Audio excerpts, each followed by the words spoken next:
여러분 사랑합니다. 카인 모빌리티입니다. 조만간 끝날 것 같았던 내연기관차의 종말이 아직 시기상조인 것 같습니다.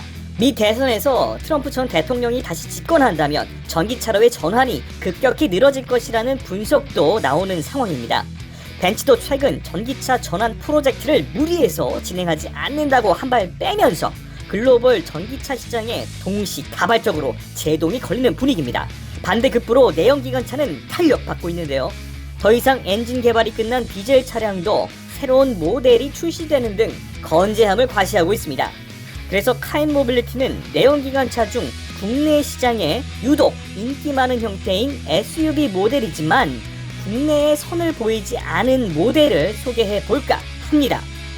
국내 시장에 출시하면 대박날 것 같은 SUV 탑3에는 과연 어떤 차들이 이름을 올렸는지 지금부터 살펴보시죠.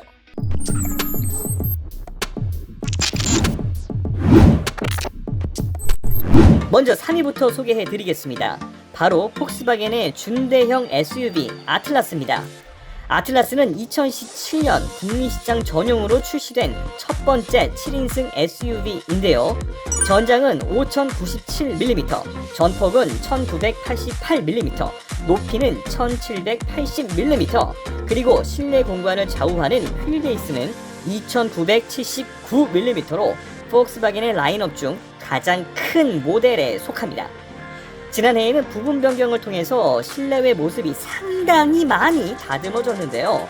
특히 어두울 때 더욱 빛을 발하는 전면의 주간 주행등과 이에 대칭을 이루는 후면 브레이크 라인은 세련미를 더하고 있습니다.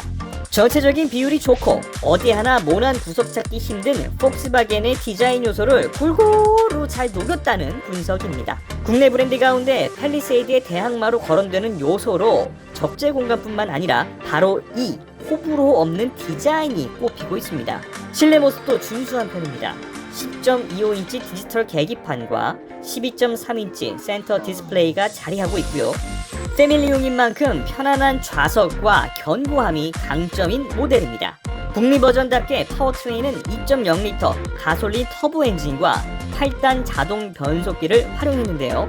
이를 통해 발휘되는 최고 출력은 273마력에 최대 토크는 37.7kgm/m입니다. 복합 연비 역시 리터당 8.6km를 달성하면서 준수한 수준을 나타내고 있네요. 아틀라스의 경우는 국내 출시 계획이 전혀 없는 모델은 아닙니다. 국내 자동차 인증 절차를 받은 것으로 알려지면서 이르면 올 상반기 출시마저 점쳐지고 있다는 점도 말씀드려야겠습니다. 다음으로 카인 모빌리티가 선정한 국내 출시되면 인기 많을 것 같은 SUV 2위를 말씀드리겠습니다. 바로 포드의 준대형 SUV인 에버레스트입니다. 앞모습만 보면요, 포드 중형 픽업 트럭인 레인저와 상당히 유사합니다. 맞습니다. 레인저와 플랫폼을 공유하는 형제차이기 때문인데요. 뒷모습은 다소 정직한 형태라고 볼 수 있습니다. 좌우 끝단에서 D자 형태로 감기는 무난한 브레이크 라인과 또 가로로 길게 이어지는 블랙글로스 처리된 모습이 다소 높은 서스펜션 세팅임에도 안정감을 주고 있네요. 아마 에버레스트의 존재를 아시는 분들은 좀 많지 않을 것 같습니다. 주로 호주나 중동권에서 판매되고 미국에서도 판매되지 않는 모델이다 보니 그럴 것 같습니다. 지난해 4세대 모델로 새롭게 거듭난 에버레스트는 7인승 준대형 SUV 시장에서 큰 관심을 받고 있습니다. 전체적인 디자인이 오프로드를 지향하는 SUV의 형태를 지닌 데다 껑충하지만 비율이 좋고 안정적으로 달릴 수 있겠다는 믿음을 주기 때문으로 분석이 됩니다.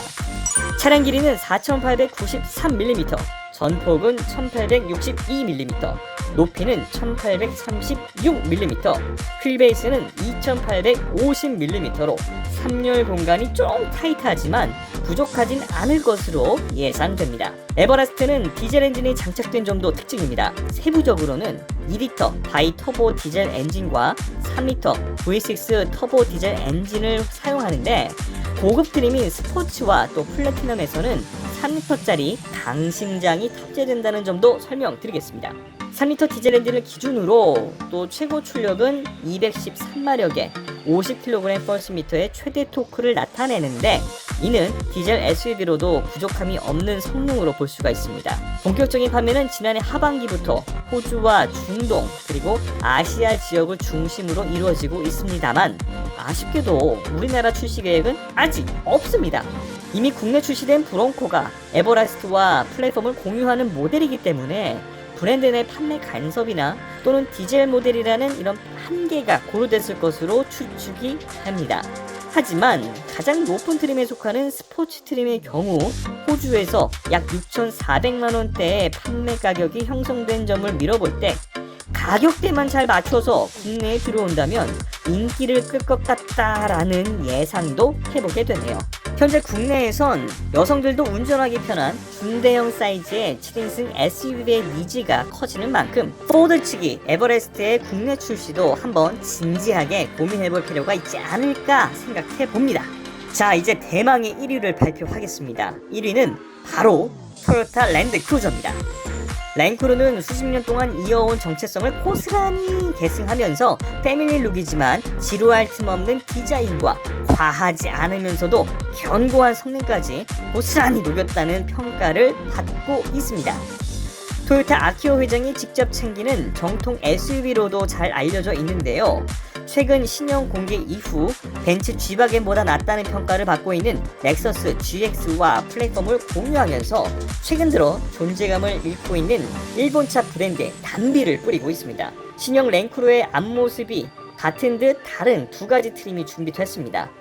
하나는 1958년 랜드크루저의 원형 디자인을 오마주한 1958과 또 다른 하나는 신형 느낌을 살린 랜드크루저입니다. 이번 모델은 접근각은 30도, 이탈각은 25도, 탈출각은 22도를 확보했고요.